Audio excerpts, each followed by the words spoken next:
So without further ado, I'm going to introduce Eileen to you all and let her take it away.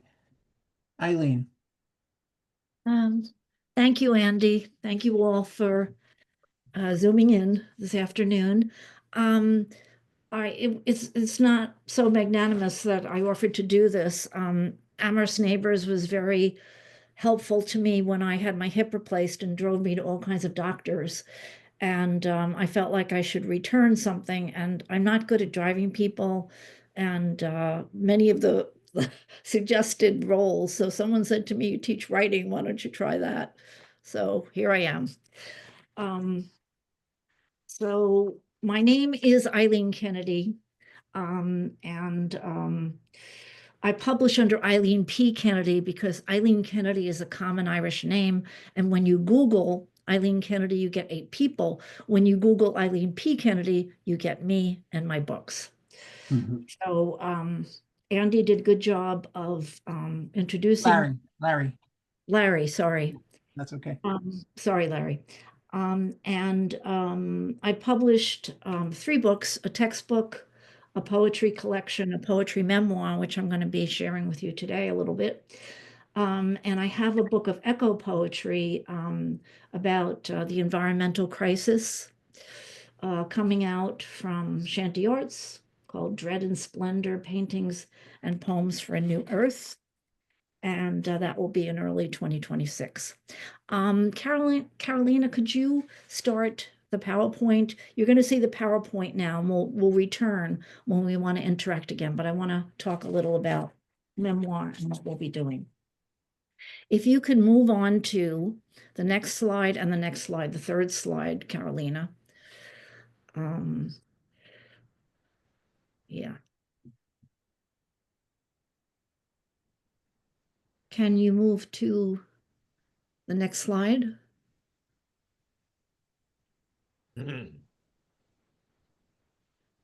I have the first slide on my screen. Yeah, same here. I assume Carolina's working on it. Oh, okay. Um, The third slide I want. We did my introduction.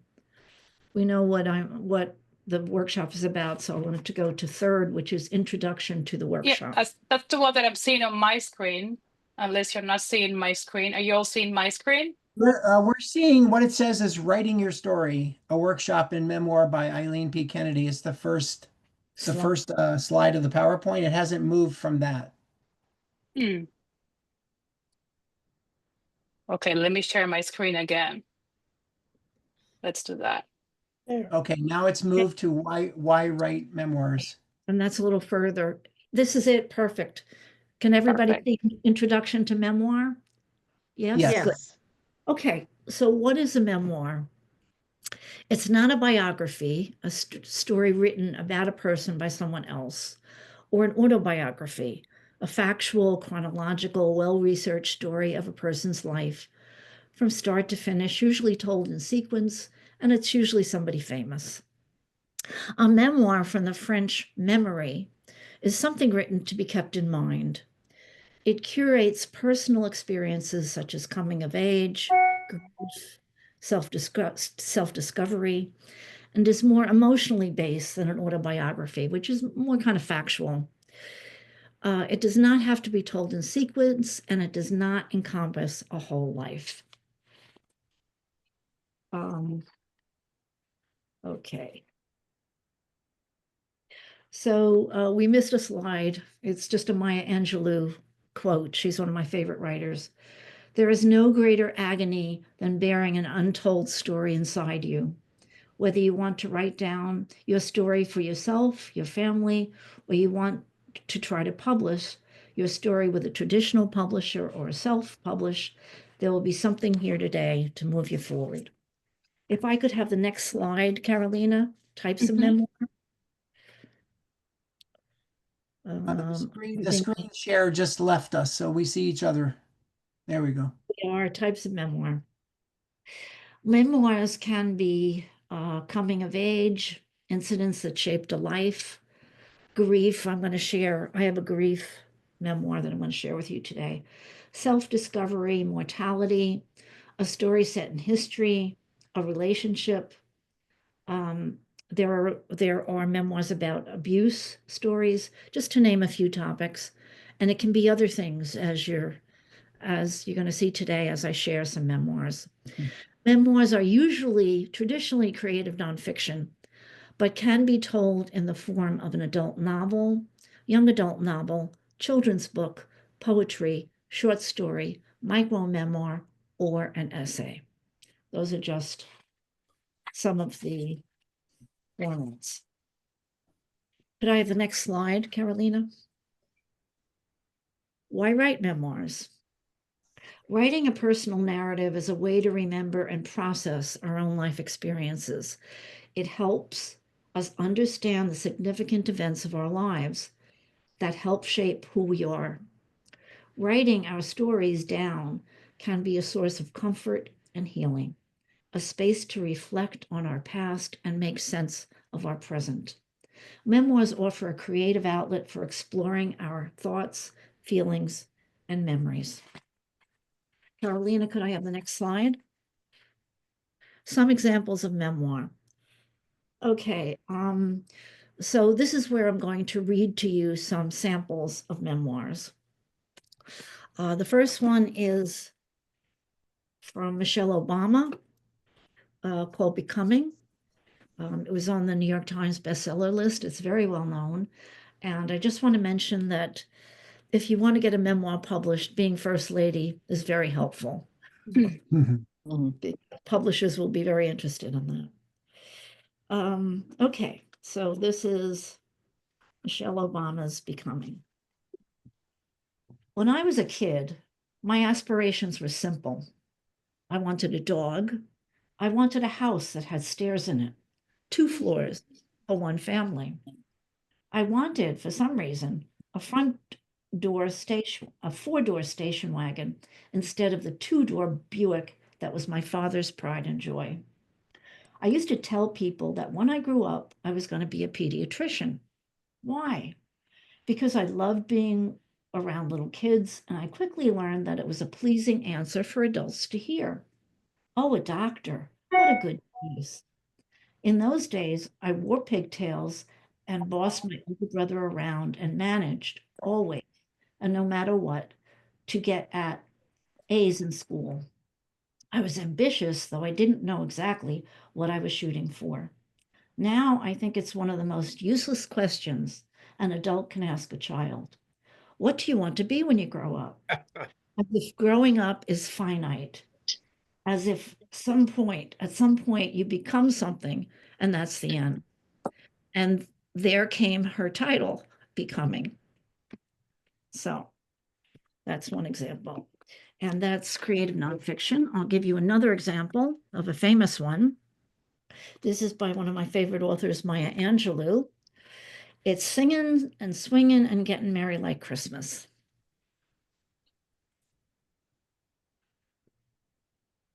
Don't the moon look lonesome shining through the trees? And don't the moon look lonesome shining through the trees? Don't you look lonesome when your baby pick up and leave? Music was my refuge.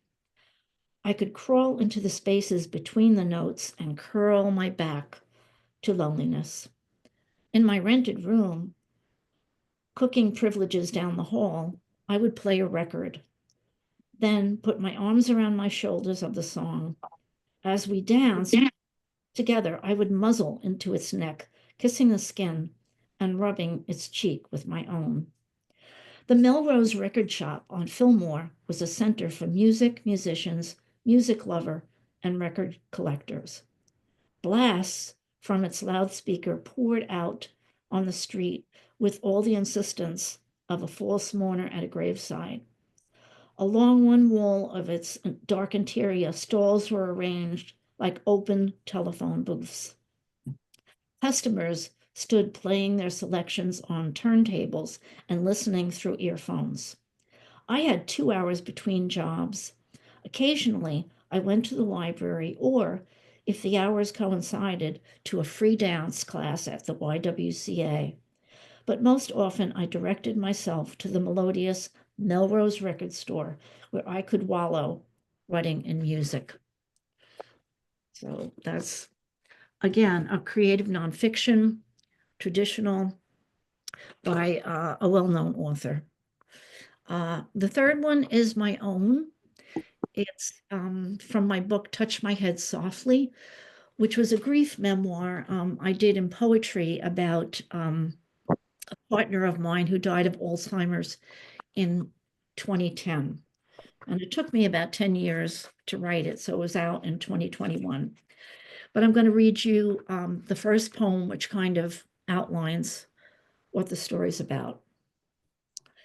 It is called The First Decade of the 21st Century. Harry Potter emerged as a cultural icon. I earned a doctorate. Al Gore won the popular vote. George W. Bush became president. I began a full-time faculty position. Al-Qaeda terrorists killed nearly 3,000 people. My son navigated high school with a string orchestra and 2 heartbreaks. Hippies were out, hipsters were in. Weapons of mass destruction were touted. I dated a math professor. The iPhone rose, landlines declined. Vladimir Putin was elected president of Russia. You were tenured as an associate professor. Britney Spears turned into a pop princess.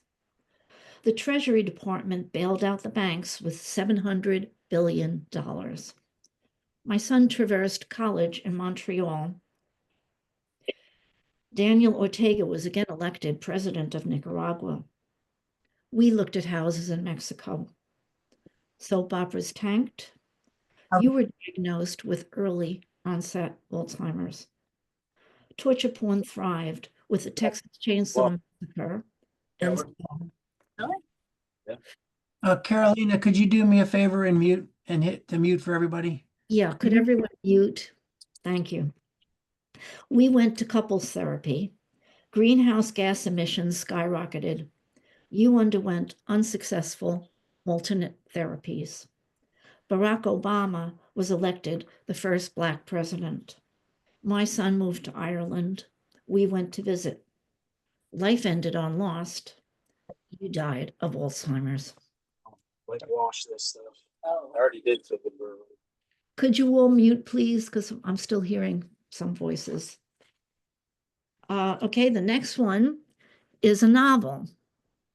This is by Catherine Holtzman, and it's about the rise of Silicon Valley, which was part of her childhood.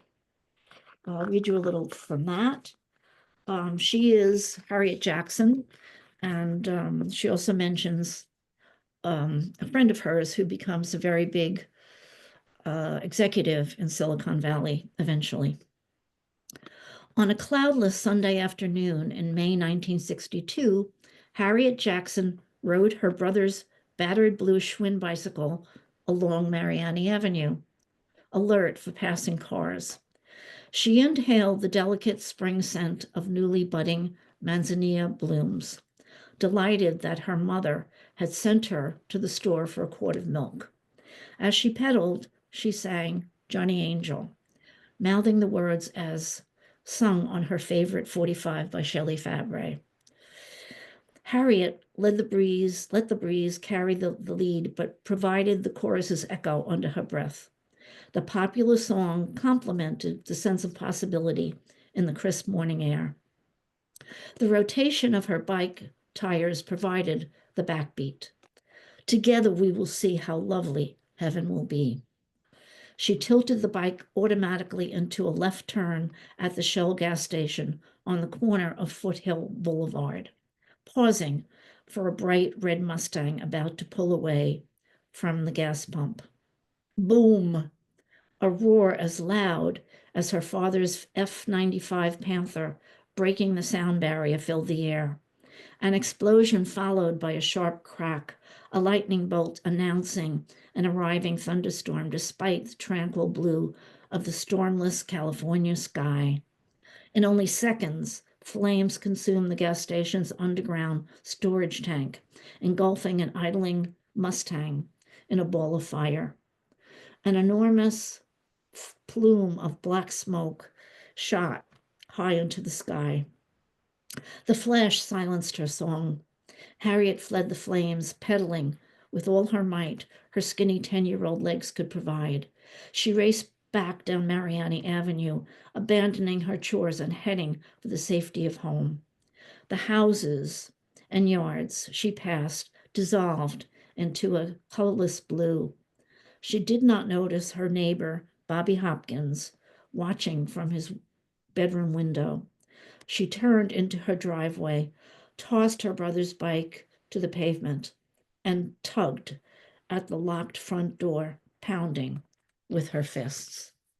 So this is a novel, a historical novel about the rise of Silicon Valley. And why write a memoir as a novel when you can write it as nonfiction? Well, if you're in tune with the news, you will see Donald Trump, our president, suing Bob Woodward at the Wall Street Journal for telling the story of the interviews he did with him.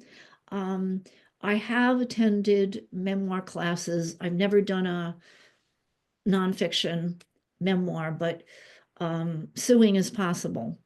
You do a novel and you can always say, oh, it's just a fictional character. Just saying. You can choose whatever form you like to write in. Okay, so let's see. The next one is a memoir set in pop culture. This is an essay by Roxane Gay in The Rumpus, What We Hunger For. So this is a really interesting memoir about her relationship to a bunch of movies. It's a very interesting approach. I'll read a little. I am always interested in the representation of strength in women, where the strength comes from, how it's called upon when it is needed most, and what it costs for women to be strong. All too often, representations of a woman's strength overlook that cost. The Hunger Games, released in 2008, is the first book in a trilogy by Suzanne Collins. Catching, Fire, and Mockingjay, the next two books, were released in 2009 and 2010. The franchise was an instant success. More than 2.9 million copies of the books are in print. There are more than 20 foreign editions. The Hunger Games was on the New York Times bestseller list for 100 weeks. These are special editions. There's merchandise, including a Katniss Barbie, which Katniss would have hated. In March 2012, the movie was released, and thus, at far has earned $460 million worldwide. I am part of the problem. I have seen the movie 4 times and have plans to see it again. And she goes on in her article to write about her obsession with the series and how much she enjoys it. It's a different way into a memoir. It's her relationship to this series. So that's another one. And let's see, if I may, I'm gonna read an essay by Lisa Eckes, who's joined us today. And this is called Poking Around My Drawers. And it's just, I really like it because it's a very different way into a memoir, very original. Rummaging through my underwear drawers might seem like the ultimate intrusion, a deep dive into my nether regions. In the end, though, it yields little surprise, or seduction for that matter. It's practical, well-worn, a tad colorful, and yields such oddities as lost teeth from 40 years ago, a lock of my hair from 35 years ago, an old poem, pictures of local boyfriends, lost boyfriends, and wistful hopes. Many old eyeglass cases with varying prescriptions lie among 2 plain faded white cotton handkerchiefs of my father's, and a handful of greeting cards from my kids. If you truly want access to my inner sanctum, check out my fridge. That's where the sexy stuff resides. It is a far more in-depth unearthing of myself. The condiments alone traverse the globe. Vietnamese Vietnamese fish sauce, sorry, the red curry sauce, Korean chili sauce, Louisiana hot sauce, Indonesian ketchup. This vegan mayo, as well as the giant jar of Hellmann's, 6 types of mustard, red as well as white horseradish capers, caper berries, jams, and jellies, both identifiable and not, all sorts of olives of various colors, tiny red piquant peppers, cream cheese, yogurt, whole wheat tortillas, individual hunks of creamy and head cheeses, as well as the huge resealable Costco bag of mixed shredded cheese. These are bags of pumpkin seeds, Italian and gluten-free breadcrumbs, a tub of cottage cheese, and a dozen eggs. Peruvian pepper jam sits next to sambal oelek.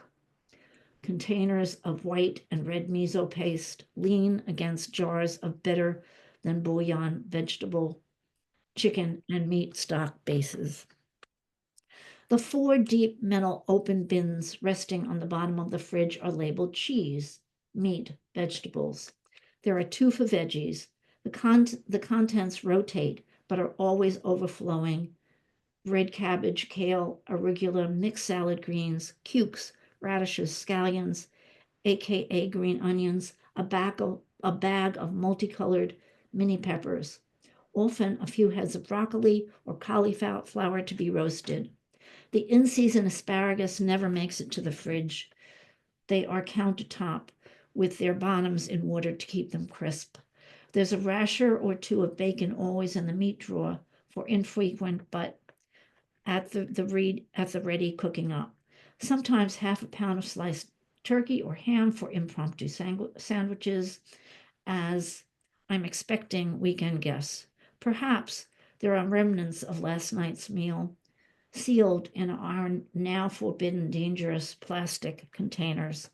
Half-open containers of tomato sauce, hummus, tahini, tomato paste, and a tub of peeled garlic await the calling for the next day's recipe. Deep confession, occasionally I find any of the above hiding mold-furred in the very back of my very deep fridge. So this is a very unusual memoir about revealing herself through the contents of her refrigerator and her drawers. So I really liked this. Lisa is a published author, but she has not published that yet. And the last one I'm going to do is a young adult novel called Enchanted Air, 2 Cultures, 2 Wings, a memoir. And this is a young adult novel done in poetry, by the way. So, Flight. The first time my parents take me soaring through magical sky to meet my mother's family in Cuba.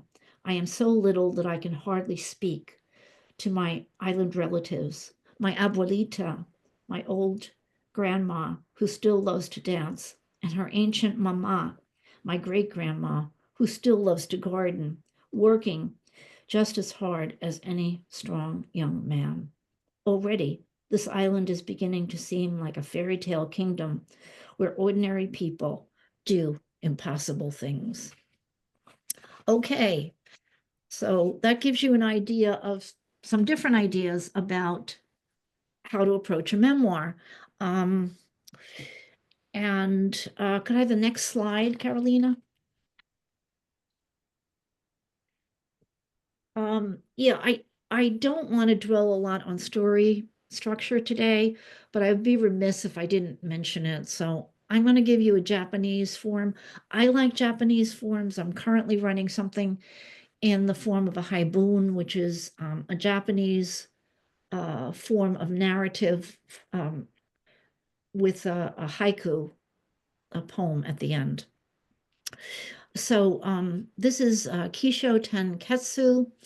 It's an Asian form of story structure. The key is the introduction.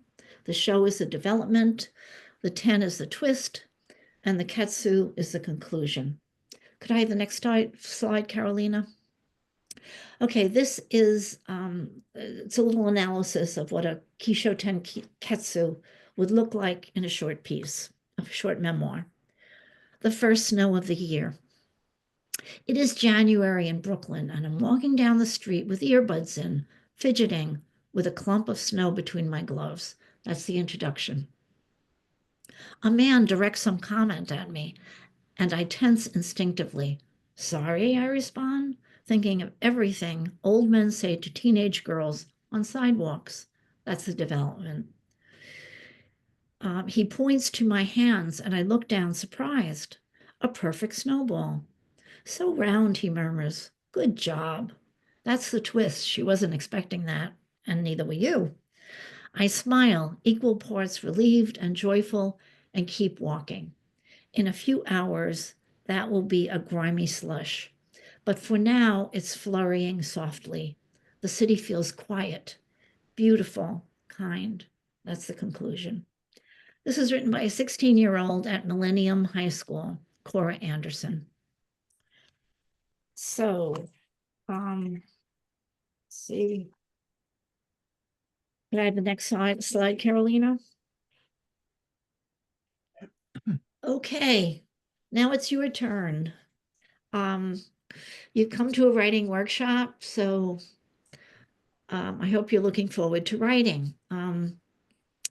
Maya Angelou has said, you can't use up creativity. The more you use, the more you have. So I encourage all of you not to think a whole lot about what I said. I want you just to write. Peter Elbow, who some of you may or may not know, was a mentor on my dissertation committee, and he used to say, just whatever you're thinking, write it onto the page. Just write something. Could I have the next slide, Carolina?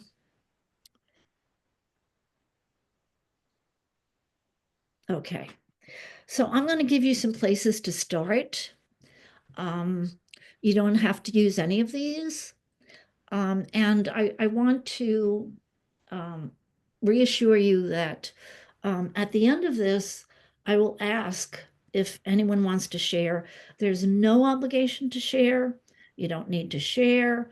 You don't need to, I mean, you can tear it up after you write it. You know, I won't call on you or anything else. If you don't want to share, if anyone wants to share, I'll be delighted to let them do that. If not, I will write during this period and I will share what I've written if nobody wants to. So just, I should say, forget everything I just said and just write down what you want to write. Here are some places to start. Your best memory of a place you traveled to. Think of a time you laughed so hard you cried. Think of a time you lied and why. What was your most embarrassing moment in high school? What was the worst day of your life? When was the saddest you've ever been? When was the happiest you've ever been? What is something no one knows about you? Write about a scar you have. Write about a recurring dream. Start, I remember, and just let it flow. I remember. Okay, Carolina, could you put the, I want to come back to this slide when we start writing. I just want to ask if anyone has questions before we start. If you could take that down, I can see people. Thank you. You're welcome. Does anybody have a question before we get started? Okay. I don't have a question. My only comment is that all the examples that you gave before, I will just say are most freeing, if that's the right words, to do this exercise. Oh, good. Because I probably would have had all kinds of preconceptions or expectations of what I'm supposed to do, rather than realizing it can happen in so many different ways. So that's just my kind of takeaway from what you just shared with us. Oh, thank you, Larry. I appreciate that. I hope And that's what I would like to ask for Sure. the prompt to be displayed again so we can see Yes, it. I'm going to put it up, Kathleen. I'm going to ask Carolina to put it up again, but I Oh, can't great. see you when that's up. So I'm going to have that put up. And I also want to say, we're going to write for, I have, 4:36 till 5 o'clock. Okay, that'll give us about 25 minutes. Then we're going to stop and I'm going to take the prompts down. And I'm going to look at you again and ask if anyone wants to share. Okay. So does everybody understand what we're doing? We're going to write. You can use the prompts. You don't have to use the prompts. And I will see you in 25 minutes. No, that's the next slide. I If know, you I could, know. It's just my computer just came up with something, so I'm trying to take it off the screen. yeah, sorry, I'm sure you do know. So if we could just have the prompts again.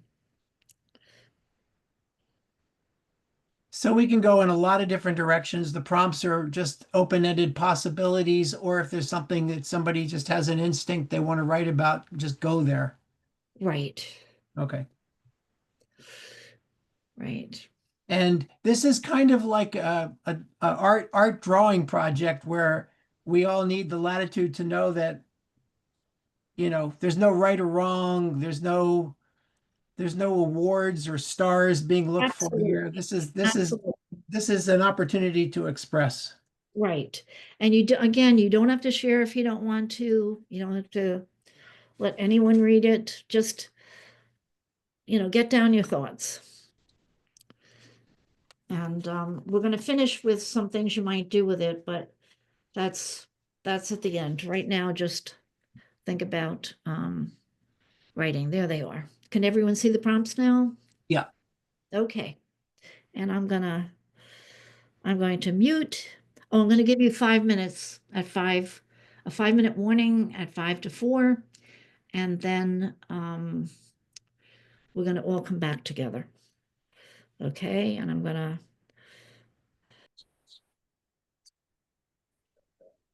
It was good for him to get a new perspective on the world at large. Yeah. So, could you all mute? I'm still hearing voices. If you could all mute, I'd appreciate it.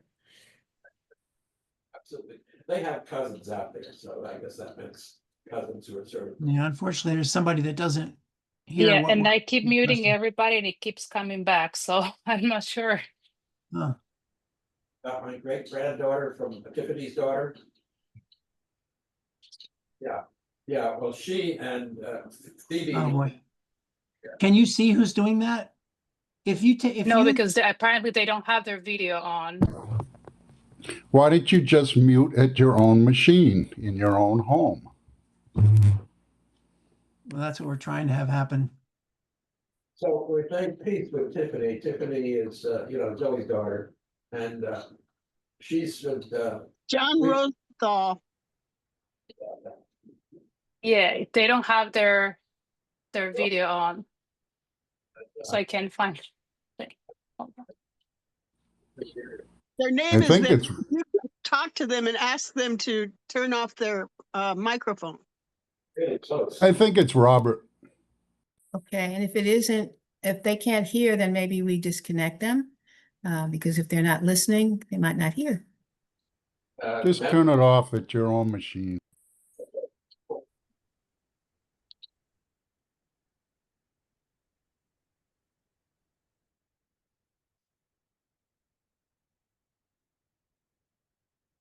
Okay, everybody's muted now.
Okay, this is the 5-minute warning.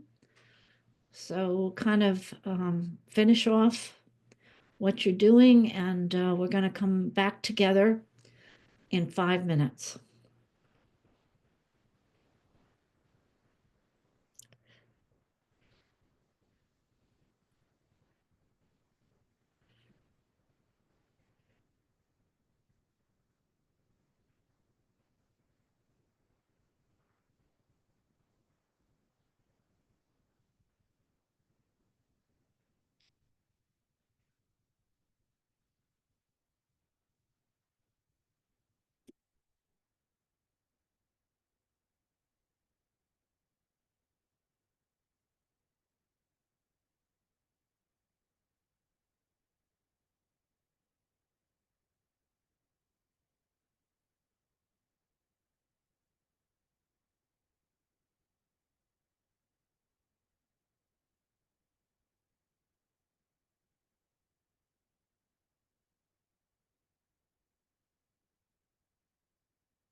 That's it. Okay, if you'd all come back, I'd appreciate it. There, Carolina, could you take down the PowerPoint now so I can see people? Thank you. And I have a question in the chat. I was told 4 to 5:30, and that's kind of what I've structured the workshop around. Yeah, that's our usual time frame. Right. Okay, so I just want to let you know how we're going to finish since people are bringing time. At 5, I am going to give 20 minutes for people to share if they'd like. And as I said, they don't have to. I wrote enough that I can probably fill up some time with something I'm writing. I'd rather hear from you all. And then I'm going to finish with some resources that you might like to have about memoir. So, is there anyone who would like to share today?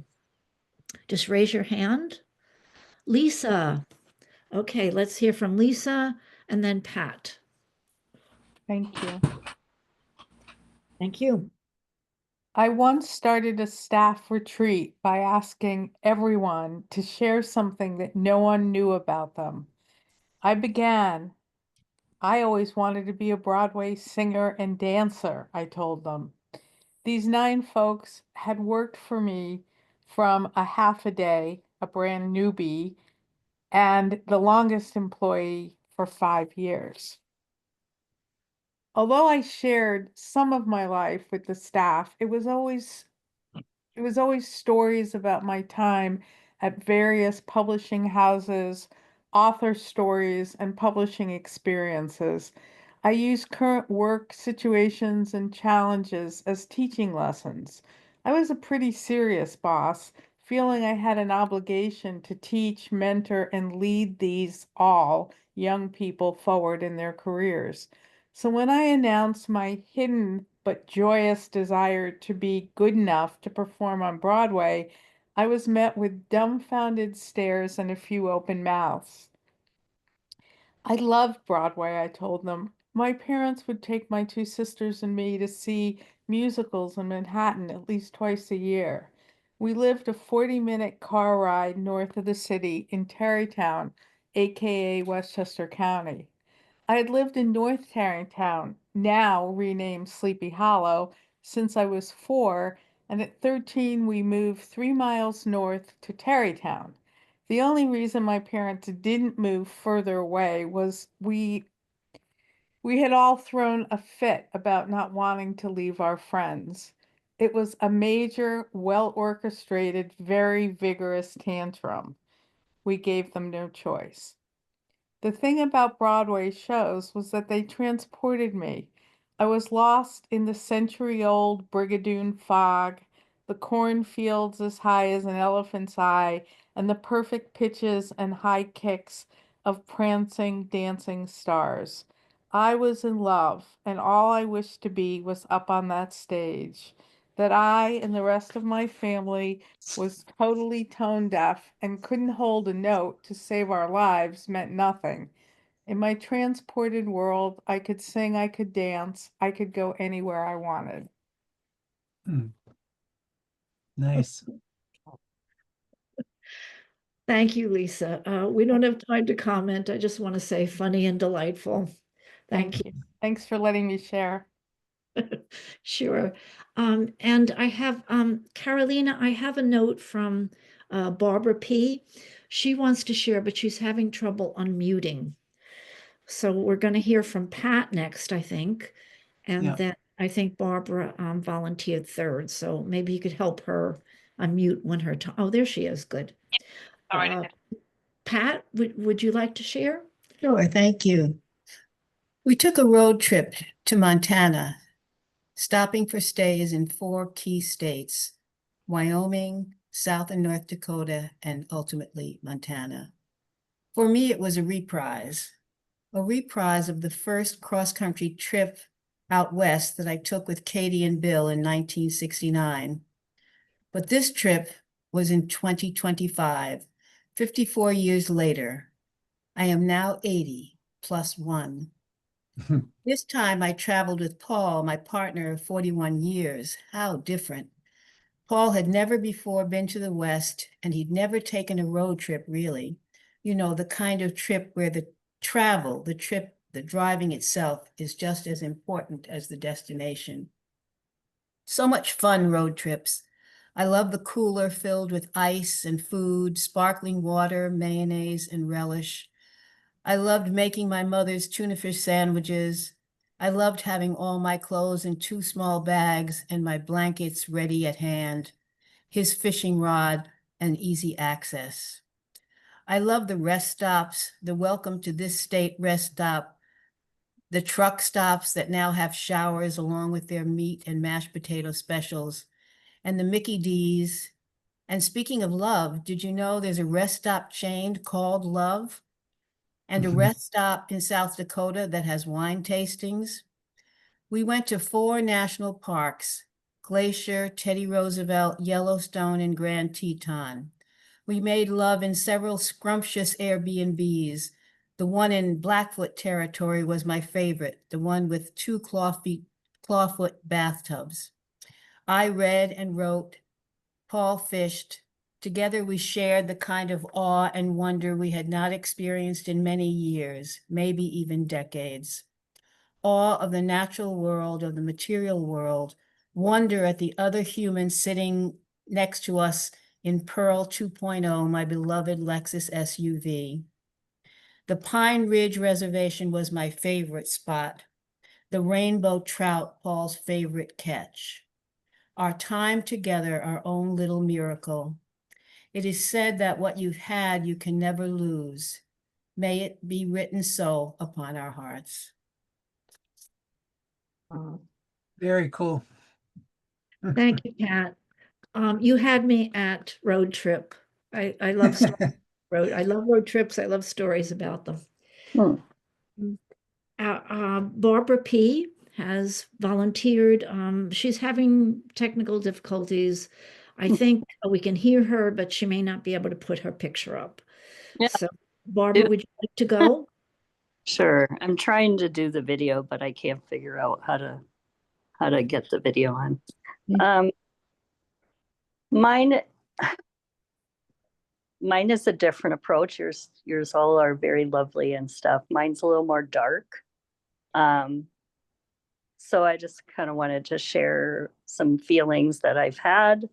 The host, I don't know how to start the video. We can hear you fine. Okay. I'm on my phone. If anybody knows how to do that, Actually, we see you now. Oh, you can see you. Yeah, you did it. You did it myself, but anyway. All right. Hi. So it's a little dark, but I felt like this is a good time to just release things from past. And a lot of people have gone through similar situations, I'm sure. And so I'll just say it as it is. It's called Monster.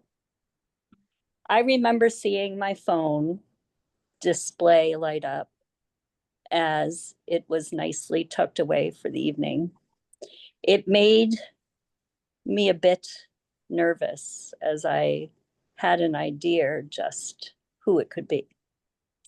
I've been haunted by a monster, not a traditional one, but one that decided to attack my character and destroy my existence. Each word monster messaged was so belittling, demeaning, and downright scary.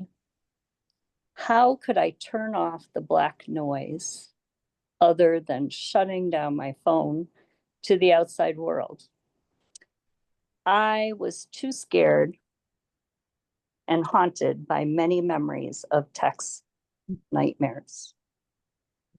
There are many monsters in this story, but this one's intention is that of destruction. I can visually and mentally see those beady eyes each time I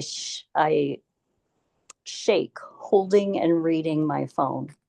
My heart begins to race from the disbelief in what the piercing words say to me and knowing others are feeling the same. How can I escape this scene? Begin to heal, to let go, and find a way to cut the cord that has a hold on me. I see an opening, a reason to move past what began as a friendly introduction that turned fierce. Those eyes, the anger, the harm that hurt my heart has silenced finally. In the beginning, it was different. Something my intuition told me was not welcome. But as I sat with it, I felt destruction encompass more of my existence. I learned all about monster. I became alert, aware, and found a way the monster could not get through to me. Good only followed me home that day. Gone, now I can rest.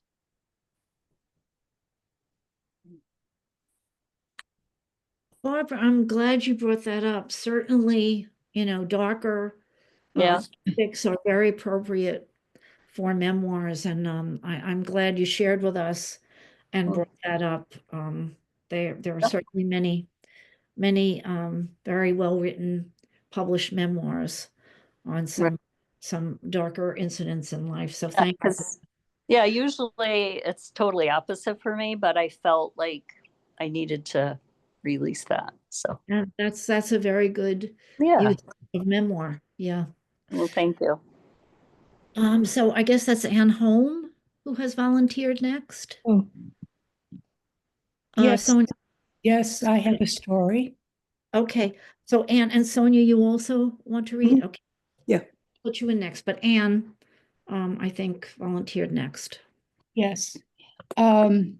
On Sunday, I went to Maine for a long-awaited visit from my son Simon and his husband Robbie and 2 grandchildren, 2.5 and 6 months. They live in San Francisco. At dinner, Simon told me they were going to move to an island in Vancouver. Robbie is Canadian. I was stunned. My first thought was I would never see them again. Somehow the long flight to San Francisco seemed short. I was in Maine Monday and Tuesday and felt empty. We talked about the usual stuff and about their plans. They shared the Zillow ads of houses they were looking at. I feel I am grieving. Somehow flying to Vancouver over the border, renting a car, taking a ferry, is beyond my comprehension. Perhaps my age limit, my sell-by date. Thank you. You're welcome. Thank It you. was a pretty painful time. Yeah. Also, a more difficult subject, and those are great subjects for memoirs. So thank you for sharing that. Yep. Sonia, I think you wanted to go? 2 days before I bought my train ticket from Paris to Madrid, I wrote to him on one of those flimsy aerograms. I'll be arriving at North Station on the 8:15 a.m. train from Paris on Friday, August 3rd. I know this is short notice, so you may not make it. Don't worry about it, I wrote. My friend Carol and I had planned on ending our month-long whirlwind tour of Europe in London, but we were both exhausted and depressed by the 3rd week. She, because she and her husband, married for less than a year, were facing some rough patches. And I, because I had left the man I had fallen madly in love with back in Madrid. Carol and I had planned this trip for a year before I met Angel, and while she and Harry were still in love. But life has a way of surprising you. Both our lives had changed dramatically. I wanted nothing more than to return to Madrid to spend every minute of our time together before I returned home to Brooklyn to start my teaching career. And Carol was anxious to return to Harry to see if they could repair their fragile marriage. They never did. We said goodbye outside our hotel room in Paris. She headed to Charles de Gaulle Airport and I to Le Havre to board the overnight train. I don't remember if I slept. It was, after all, 60 years ago. What I do remember is getting off the train that early morning, not seeing Angel, and walking slowly to the station exit. Then I felt a strong hand on my shoulder, and I fell into his arms. I was 22 and he was 26. Many happy days were to follow, many years of love and companionship, of family and community, of tears and joy, and a consequential marriage. But this day, at 8:15 a.m. at North Station in Madrid, was the happiest I'd ever been. Thank you. Thank you, Sonia. Lovely. I think you have a novel there. I've been working on a memoir. Yeah, I think that's a novel. Yeah. Is there anyone else who is in the mood to read? Don't have to, don't want to pressure. Okay, Larry, go for it. I can do it. I know we're sensitive to time, so, I'll try to be quick. Take your time. First of all, I have to wipe the tears from the last one because it was touching in so many ways to me. All right. I backed the 1953 Chevrolet school bus onto the ferry. Everyone else was asleep. I was afraid I could not back this big old bus successfully. It was the dead of the night, and I was so scared and excited at the same time. Somehow, some way, it worked out, and we were on the way to Vancouver Island. The natural beauty of the mountains hitting the ocean was beyond my wildest expectation. We set up camp right on the beach. 8 glorious days of listening to the ocean waves and learning about the tides and sea life, climbing rocks at low tide and being educated about barnacles and mussels. Wow. This is the most thrilling place we have been to on this journey. So totally freeing in every way possible. It motivated me to write poetry, to capture feelings, sights, and sounds. I felt awakened. 19 years of age was a great time of life. No real responsibility. So much discovery, seeking truth, understanding of nature. What does it all mean? I was blessed with deep friendship on this journey and quest. How lucky am I that these are all still my friends and a half a century later. Fast forward all these years, and the big chill gatherings are still the times I enjoy the most. A lifetime of memories bring laughter to the point of my cheeks hurting. In a crazy world that feels increasingly messed up, I can escape the negativity via these old friends, being together every few years. I count on it to revive me and in some way return me to those innocent days of discovery and play. I do not want to lose the child in me. Thank you, Larry. Yeah. You certainly captured youth and also the value of long-term friends very nicely in that piece. Thank you. I think I'm going to have to stop here because I want to finish with some of the resources, and I don't think I have time to listen. Although we have some great contributions, I really appreciate that. Carolina, could you put up the one I'm looking for is some resources for publishing memoir? That's the one after this one.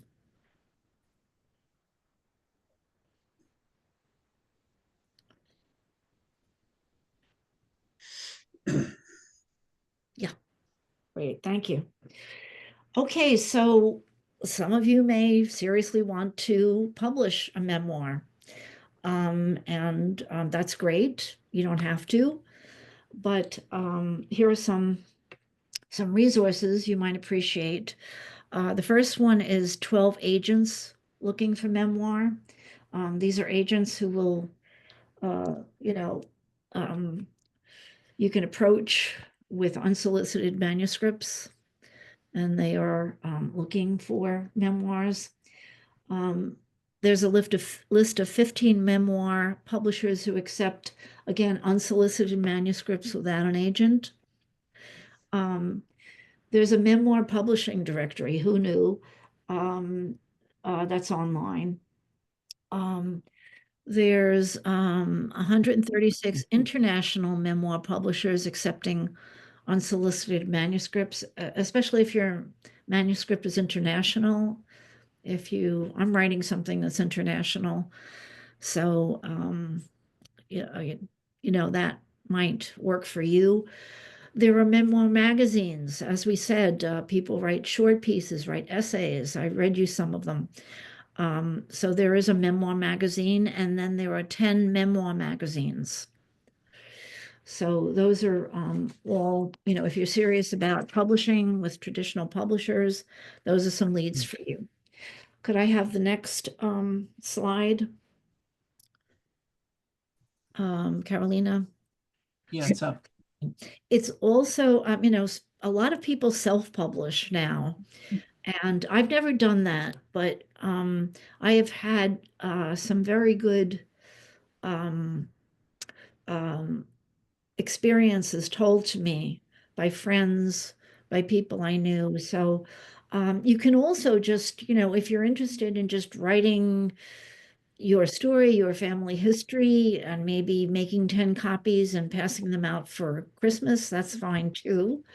I'll give you some ideas about that. There are many publishers who can help you self-publish.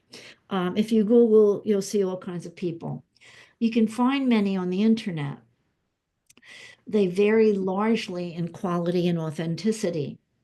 So I'd recommend, a publisher who was recommended to you by somebody who used them.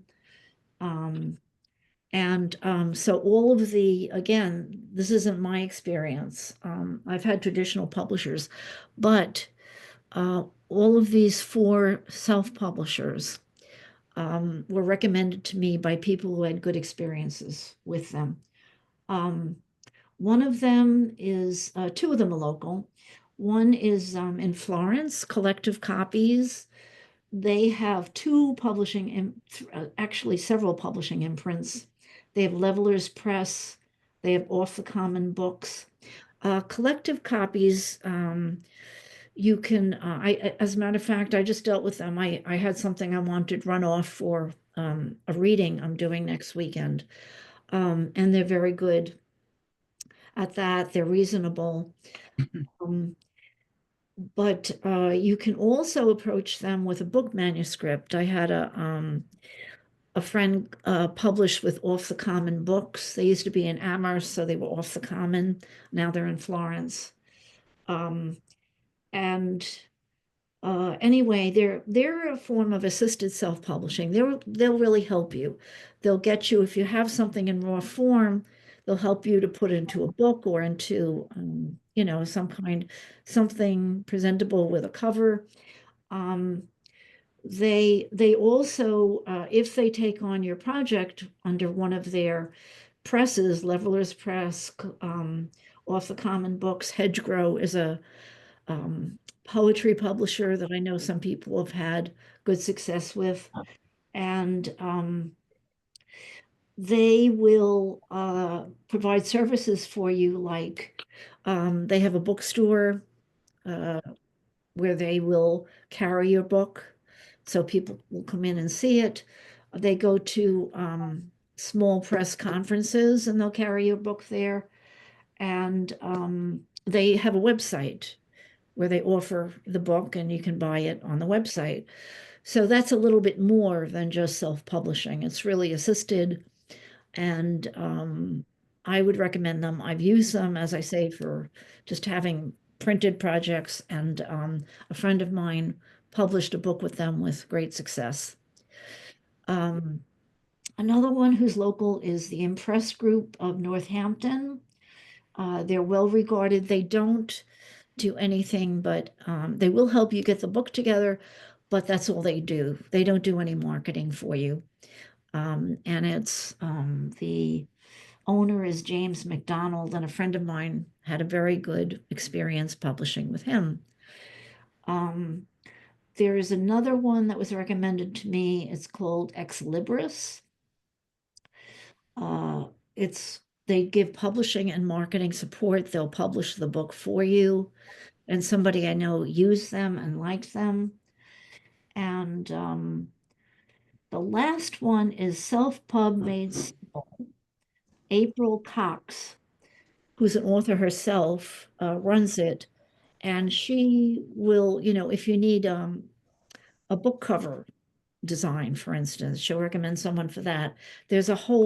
I went onto the website, there's a whole host of people, but I know somebody who used them and liked it. So, these are, just some recommendations I have for you for self-publishing. And lastly, if I could have the last slide, Carolina, with my contact information. I know that was a lot of information that I just rushed by you because I don't have that much time. I wanted to give you some information about me. If you want to look at my work or you want to contact me, I have a Substack blog called Poetry Thoughts. I have a WordPress blog that's just under eileenpkennedy.com. You can go on, you can look at my website. My email for some of you, if you want to contact me, is eileenpkennedy@yahoo.com. I would appreciate it if you want to contact me and you want to, for instance, get the list of self-publishers I just put up. What I'd like you to do is give me a subject line of writers info.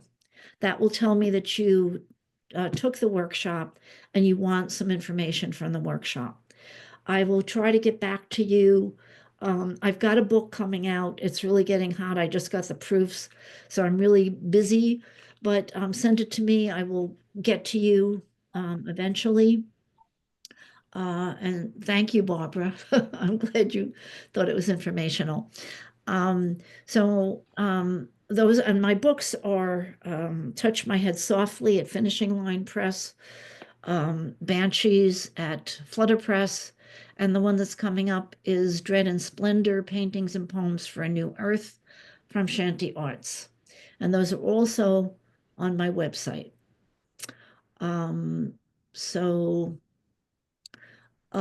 Anyway, I hope this was informational. I have, as Barbara said, I have 2 minutes if anybody wants to comment or question, but I am available by email. I'm happy to answer your questions. Just one quick comment. You did a fabulous job, by the way. And I was kayaking with a buddy, and coincidentally, he said, my kids got me a membership to this online training on how to write my life story. I don't have any detail to it, but what he said is he gets like a module or two at a time to do, and he works on it, and he can find some pictures related to what he's writing about. And then the next month it'll be something else, and he hopes in the end he'll have kind of a bound book for his family, I think is the intention. Oh, Have that's you great. have you heard about anything like that, or is that Sure. I know people, that's why I had the idea for the workshop, because I know many people in process. And if you do a workshop, it kind of moves you along, it gives you a little more oomph, a little more start. Thank you for the lovely comments. That's so nice. So nice. And yes, I enjoyed very much those pieces you shared. We had some very interesting writing today, very varied and interesting. So I appreciated that. Oh yeah, here's a suggestion from Lisa. Echo Point Press in Vermont is interested in publishing. They help and print. It's print on demand. So there's another one that she knows. Yeah, thank you, Lisa. That's another good suggestion. I'm just gonna write it down. So Well, I think we're at the end of the time for what we committed to, and we are enormously thankful for your willingness to do this and help us along in thinking about writing and writing things that might be of interest to, possibly our own families, our kids or their kids or their kids' kids. And, when you're not around, will people remember us? A lot of different ways to think about, this effort and exercise. So on behalf of Amherst Neighbors, we thank you very much. Where will we put the recording?